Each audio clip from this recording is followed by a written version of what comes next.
BLUF Gaming here with a trade tutorial for Imperator Rome. The smallest land unit in Imperator Rome is called a city, even if it isn't currently claimed, and a province is a group of cities. Each city produces a trade good, and you can view what trade good it produces by clicking on it or looking in the list on the left after you click on any city within its province. If you have enough slave pops in a city, it can produce more than one trade good. Along the top of this province menu, you see all the trade goods you have available in this province. This list will only have the trade goods that are produced in cities you own or that you've imported through a trade route. Any trade good that you produce in this province that is exported won't be listed here. In the upper right, you are shown how many trade routes you are currently using in this province. Click the trade route button to establish a trade route with another province. This will bring up a list of trade goods with green checks next to the ones that are available for importing. It costs civic power to establish a trade route, so if all the goods have red X's, make sure you have sufficient civic power. Each trade good has 4 possible bonuses. The first is a bonus granted to the province that has the trade good. The second, labeled each surplus in province, tells you what that province gets for each trade good of that type it has beyond the first. Somewhere in your nation you have a capital city. Whatever province that city is in is called your capital province. The third bonus listed is granted to your entire nation if your capital province has more than one of the trade goods shown. Finally, the fourth bonus tells you what you gain if you are exporting the trade good. Once you've chosen a trade good to import, you are shown a list of cities from which you can import the good. Choose the one you like, and the trade route is instantly established, granting you the appropriate bonuses. Keep in mind that if you end up at war with one of your trading partners, they'll cancel the trade route and you'll have to re-establish the route with someone else. If you have surplus trade goods in a province, you may have other countries ask you to export them. Exporting to another nation doesn't use any of your limited trade routes.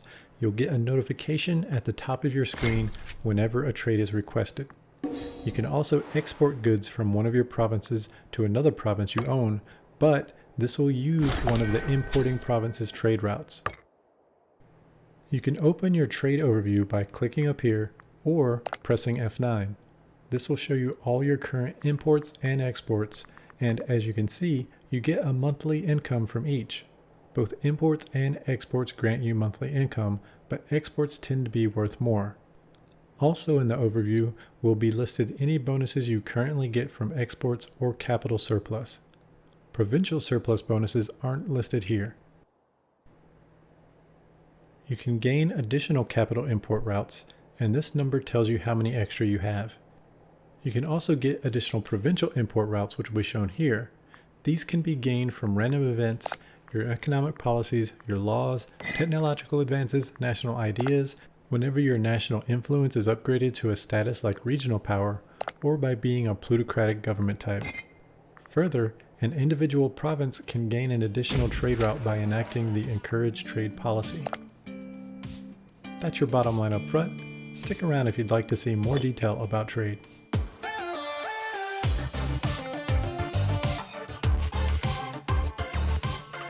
Thanks for sticking around.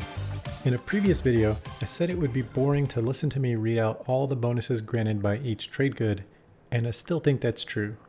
However, one commenter mentioned that even though it would be boring, since the game isn't out yet, that it would be nice to have it anyway. So instead of reading them all out, I'm briefly hovering over each one so that you can pause the video and see them if you like. If you're having trouble with pausing at the right moment, you can use your period and comma buttons on your keyboard to move forward and backward one frame while paused in YouTube. You can press I or click this button to open the trade goods map mode. This is particularly useful if you're in dire need of a particular trade good. Egypt comes to mind. As you can see, they have no wood, so are unable to build ships in the early game. Of course, they could trade for wood, but longer term they can use this to make plans about which cities they want to conquer. In the province view, you may see surpluses listed in different ways. If the surplus is listed flat like this, that means you're importing it and there's nothing else to do. If it's a button like this, you can click the button to select one of your other provinces to import it. This will use a trade route from the importing province, so in terms of trade route efficiency, it's preferable to export to another nation than your own. Also, it doesn't cost you any civic power to export to another nation if they request the trade.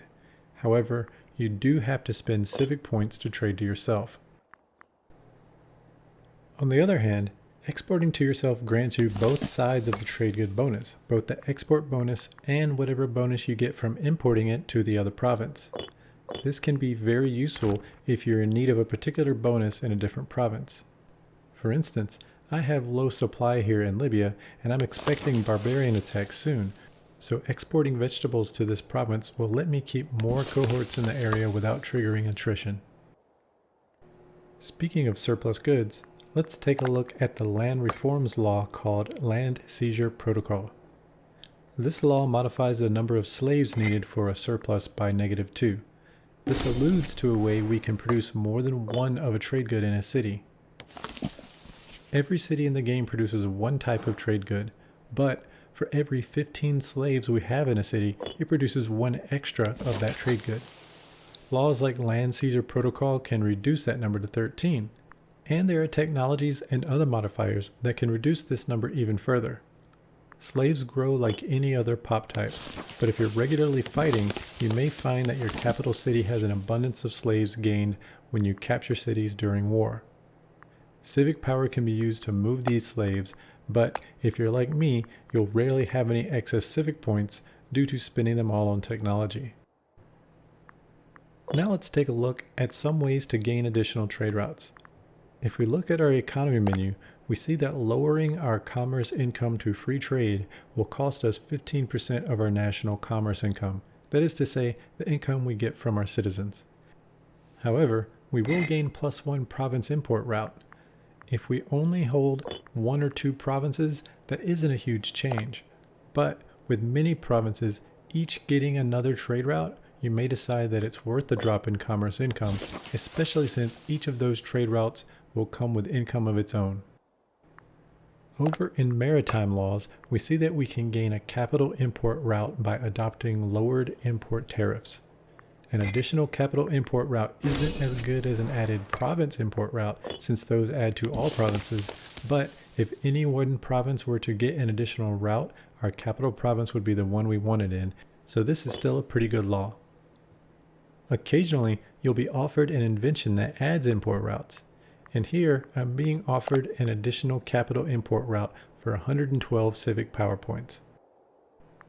Let's go ahead and convert some of our money into civic points so we can pay for that invention. You can see we have a new yellow notification at the top of our screen. This is letting us know that we have an unused capital trade route. This only appears for capital trade routes. It won't let you know if you have an open trade route in a regular province. Also, this notification will appear even if you don't have enough civic power to complete the trade route, so don't be confused if it pops up and there are no goods for trade. You likely just need to gain some more civic power. If we go to our trade overview, we can see that this number has increased and we can hover over it to see where our trade routes are coming from. There we see the Logistics Bureau bonus on top of our base of 1 and another for being a regional power. I started this game as Lyctos, a small, single-city country on the island of Crete. But as you expand, you will, at some point, be warned that an action you're taking will upgrade you to a local, regional, or great power. Upgrading to a regional power grants you this additional trade route. If we take a look at roads, we can see that they're a plutocratic republic. Plutocratic governments gain an additional capital import route, so choose a country with that government type if you're wanting to focus on trade. Alternatively, you can pursue a decision to change your government type to plutocratic if you wish. We can also adopt national ideas to give us more trade routes.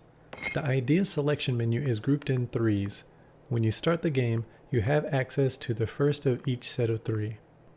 To gain access to the second of each set, you have to have a technology level of 6 in the corresponding category, and a level of 12 to get the third. My technology levels range from 10 to 12, with religious advances being my only 12, so I can't choose from all the ideas quite yet. If we look at our second set of civic ideas though, we see that at tech level 6, we can gain 3 additional capital import routes. The tech level 12 idea only grants 1 route, but it's provincial, so it's actually more valuable than a capital import route if your country covers many provinces. Finally, random events occasionally grant you an additional trade route as well. Unfortunately, I wasn't lucky enough to record a random event for this video, but you may encounter some. I've encountered one in 2 different games that allow you to buy a trade route from one of your characters after one of their ships sink. That's all I have, and thanks for watching Bottom Line Up Front. I can only post my videos once per week on the Paradox and Imperator subreddits, so I made a subreddit of my own at r/BLUF Gaming. If you want to drop in and discuss these videos, there's a link down in the description.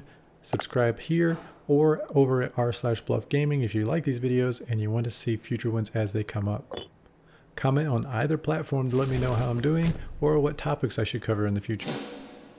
Click like if you found the video useful, and dislike if the only country you're ever going to play is Rome and you plan on playing on the very easy difficulty. Thanks for watching, and I'll see you next time.